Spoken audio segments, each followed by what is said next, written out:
మనం కూడా దేవుని యందు ఆనందిస్తూ ఉంటాం. ఎక్కడ ఆనందిస్తాము అంటే, దేవుడు ఏదైనా మేలు చేస్తే, దేవుడు ఏదైనా అద్భుతం చేస్తే, మన ప్రార్థన విని సహాయపడితే ఎంత ఆనందం కలిగిద్దో, ఎంత సంతోషం కలిగిద్దో.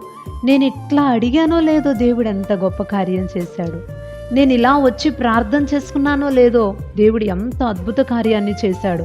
జరగదు అనుకున్నానండి, ఆయన్ని అడిగాను జరిగింది అంటూ దేవునిని బట్టి కూడా మేలు జరిగినప్పుడు ఎక్కువగా ఆనందిస్తూ ఉంటాం. కానీ ఈయన నాకు దేవుడు మేలు చేసినప్పుడు ఆనందిస్తాననలేదు. ఏదైతే జరగాలో లెక్క ప్రకారం అది జరగకపోయినా నేను ఆనందంగా ఉంటాను అంటున్నాడు. ఒక్క మాటలో చెప్పాలి అని అంటే, నాకు ఏది ఉన్నా ఏది లేకపోయినా, జరగాల్సింది జరిగినా జరగకపోయినా, దేవుడు నేను అడిగింది ఇచ్చినా ఇవ్వకపోయినా, నేను మాత్రం దేవునిలో ఆనందంగా ఉంటాను అంటున్నాడు. దేవునికి స్తోత్రం, హల్లెలూయా. ఇది కదండి దేవుడు మన నుంచి కోరుకునేది. అద్భుతాలు జరిగితే మనమేముందండి, అందరూ సంతోషిస్తారు. దేవుడు అడగంగానే కార్యాలు చేస్తే ఏ వ్యక్తి అయినా ఆనందంగానే ఉంటాడు.